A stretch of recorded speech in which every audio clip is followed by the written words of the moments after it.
Shalom, selamat pagi saudaraku.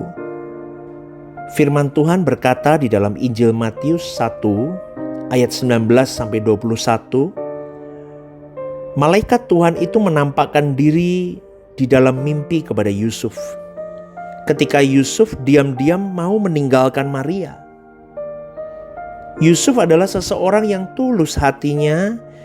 Yusuf tidak mau mencemarkan istrinya di muka umum, sehingga mau memikul beban yang dipandang merupakan kesalahan Maria karena hamil di luar pernikahan dengan dirinya. Tapi ketika ia mempertimbangkan maksudnya untuk meninggalkan Maria, malaikat Tuhan datang kepada Yusuf dan berkata, "Yusuf anak Daud, janganlah engkau takut mengambil Maria sebagai istrimu, sebab anak yang ada di dalam kandungannya adalah dari Roh Kudus. Ia akan melahirkan anak laki-laki dan engkau akan menamakan dia Yesus. Karena dialah yang akan menyelamatkan umatnya dari dosa mereka." Saudaraku, kalimat ini sudah sangat akrab bagi kita, bahwa Tuhan Yesus datang untuk menyelamatkan umat dari dosa mereka. Orang sering berpikir tidak perlu dijelaskan lagi karena ini sudah sangat jelas. Tapi sejatinya banyak orang Kristen belum tahu maksud menyelamatkan umatnya dari dosa mereka. Itu mereka gak paham apa sih artinya menyelamatkan umatnya dari dosa mereka. Kata dosa di situ bukan hanya dalam arti perbuatan yang kita lakukan, yang oleh pengorbanan Yesus di kayu salib maka dosa kita diampuni, dihapus, atau dianggap tidak pernah ada, tidak pernah terjadi. Oleh darah Tuhan Yesus tersebut kita dibenarkan di hadapan Allah. Bukan hanya itu. Dosa di sini artinya adalah yang menyangkut kodrat dalam diri kita, natur, karakter, sifat yang sudah menyatu di dalam diri seseorang. Jadi kalau Yesus menyelamatkan umatnya dari dosa mereka, itu bukan hanya berarti Tuhan Yesus mengampuni segala perbuatan salah yang dilakukan. Tetapi Tuhan Yesus mau mengubah manusia dari yang berkarakter dosa yang ada di dalam dirinya itu, yang kemarin saya katakan potensi dosa itu, menjadi seseorang yang hidup di dalam kekudusan, yang karakter dosanya diubah menjadi karakter ilahi. Penyelesaian itu harus dilakukan sejak hidup di bumi. Itu syaratnya, saudaraku. Tujuan manusia dibentuk itu untuk menyelesaikan karakter dosa itu menjadi karakter ilahi semenjak dia hidup di bumi ini. Dan ini tidak banyak orang mengerti, dan inilah seharusnya yang dikatakan sebagai kehendak Allah dalam hidup manusia. Karena banyak manusia tidak tahu bagaimana dengan keadaan karakter dosa yang ada dalam dirinya. Bahkan orang gak peduli keberdosaan di dalam dirinya itu, dia gak peduli, saudaraku. Udah pokoknya minggu ke gereja, ngasih persembahan, ngasih perpuluhan, janji iman. Kalau disuruh pelayanan ya udah ikut pelayanan sebisanya dia.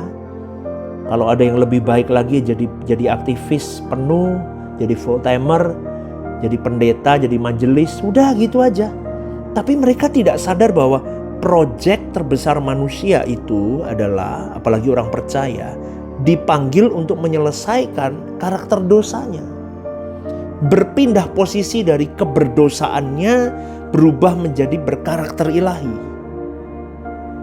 Sehingga tanpa sadar orang berpikir bahwa seakan-akan ya udah hidup itu begini. Pokoknya Yesus sudah mati di kayu salib, sudah mikul dosaku, selesai. Gawat saudaraku kalau model begitu. Hari-hari hidup ya sesuka-suka aku. Aku mau marah-marah, aku mau benci orang. Aku mau mengasihi orang ya mengasihi orang. Mau mengampuni ya terserah, tergantung moodku. Kan rusak saudaraku. Padahal firman Tuhan jelas berkata bahwa mereka yang masuk ke dalam kerajaan surga adalah orang-orang yang kudus. Orang-orang yang tidak bercacat dan tidak bercela. Itu artinya saudaraku, penyelesaian dosa manusia bukan hanya pada perbuatan salah yang sudah diselesaikan Tuhan Yesus di kayu salib, tapi keberadaan dosa yang ada pada mereka itu harus diubah dari kodrat dosa menjadi kodrat ilahi. Semoga Anda memahami apa yang saya katakan ini. Dan itu harus sudah berlangsung dan terjadi sejak dia hidup di dunia ini. Roma 3:23 berkata, karena semua orang telah berbuat dosa dan telah kehilangan kemuliaan Allah. Artinya apa? Semua orang sudah berkeadaan berkodrat dosa dan mereka kurang kemuliaan Allah. Seperti yang kemarin saya sampaikan, saudaraku, saking kurangnya seseorang tidak bisa meledakkan kuasa Allah dalam dirinya. Karena dia tidak mencapai standar seorang yang memiliki kemuliaan Allah. Jadi saudaraku, pagi hari ini saya mau mengingatkan, kita adalah orang-orang pilihan Tuhan yang dirancang untuk meraih kemuliaan Allah yang hilang itu. Sekarang kita berkaca dulu yuk, kita dipilih orang-orang pilihan Tuhan. Kelakuan kita cocok gak sih jadi orang pilihan Tuhan? Masih jahat, benar gak? Seringkali kita masih iri, masih punya dendam, masih suka ini dan itu, sesuatu yang gak cocok deh jadi orang pilihan Tuhan. Maka saya mau mengingatkan, ayo perjuangkan, karena itu kodrat dosa dalam diri kita kasih makan terus. Kita pasukan khususnya Tuhan, tapi kita lupa bahwa kita pasukan khusus Tuhan. Kita malah jadi musuh Tuhan. Maka kita harus mempersoalkan hal ini dengan serius, saudaraku. Semestinya kita tidak ada hal yang lebih penting dari persoalan untuk memperoleh kemuliaan Allah dalam hidup kita. Kalau kita mendengar kata kemuliaan Allah, juga selama ini pasti orang memandangnya abstrak. Apa itu kemuliaan Allah? Tidak jelas.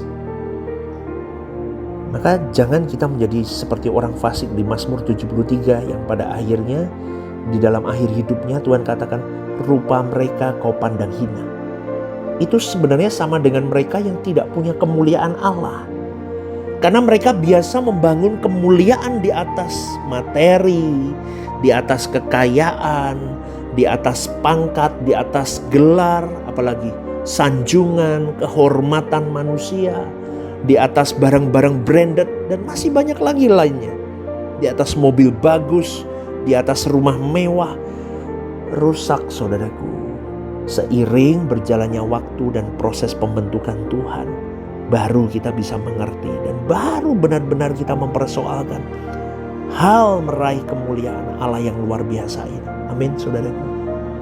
Jadi jangan berpikir ya bahwa kita yang sekarang masih gampang tersinggung, masih apalagi ya, matanya masih genit lihat lawan jenis. Kadang gak bertobat itu, udah tambah tua tambah nakal. Belum lagi yang mata duitan, udah punya duit banyak masih rakus sama duit, masih senang dengan dunia ini. Lalu kau mati, kau minta diterima Tuhan. Bukan, Tuhan katanya sudah pikul dosaku di kayu salib, kan udah selesai. Rusak, saudaraku, model begini. Kalau model begitu, maka surga akan dihuni orang-orang yang masih bisa tersinggung, ya, masih suka melukai orang. Gawat dong kalau surga diisi orang-orang begitu. Masih suka berzina, masih apalagi ya, masih omongannya kotor, masih apalagi dihuni orang-orang penggosip, pendusta, pendendam. Gawat dong gereja. Surga kalau modelnya begitu. Jadi sejak kita hidup di bumi ini, saudaraku, kita harus memperkarakan apakah aku sudah punya kemuliaan Allah atau belum ya. Kenali dirimu. Kalau udah marah sama orang gak usah lama-lama gitu loh, saudaraku. Kadang saya ngomong begini sampai saya selalu ngomong di gereja itu ya, tepuk dadamu dan katakan sudah selesai. Itu bukan hanya retorika ibadah, tapi benar-benar kau selami. Selesai dong. Gentle, jangan di belakang habisin orang lagi. Amin, saudaraku. Itu yang saya mau ajarkan. Kemuliaan Allah itu, kamu punya kelas anak Allah. Bagaimana reaksimu waktu direndahin orang, difitnah orang? Balas enggak? Oke, pastor, aku masih merasa sakit. Oh iya, itu manusiawi. Plus sakit. Ketika disakiti, diomongin orang. Udah deh, nggak usah munafik. Oh, nggak sakit, nggak mungkin. Tetap sakit. Tapi kalau kamu di dalam Tuhan, rasa sakit itu berubah menjadi sebuah pengampunan. Menjadi sebuah jalan untuk kamu bisa memberkati orang itu. Menjadi sebuah jalan untuk kamu bisa mendoakan orang yang menyakitimu. Amin nggak saudaraku? Jadi coba cek diri kita. Waktu Tuhan Yesus difitnah, disiksa, dia diam loh. Makanya orang yang benar-benar ingin serupa dengan Yesus akan mengalami apa yang Yesus alami. Karena standarnya itu Yesus, Tuhan Yesus yang mulia itu. Pasti Allah Bapa akan proses kita untuk kita bisa memiliki bentuk yang serupa dengan putranya, Tuhan Yesus itu. Karena orang-orang yang masuk surga nanti adalah mereka yang sudah lewati proses. Dan proses itu tidak mudah. Proses yang berat dan menyakitkan. Makanya saya selalu ngomong, Kristen itu berat. Mengikut Yesus itu berat. Mengiring Tuhan itu berat. Bukan sekedar dosanya diampuni. Bukan sekedar dianggap tidak ada atau dibenarkan. Tetapi perjuangan untuk memindahkan keberdosaannya menjadi manusia yang berkodrat ilahi. Maukah Anda berjuang? Saya mau berjuang. Anda harus berjuang juga. Amin. Selamat pagi saudaraku. Tuhan memberkati.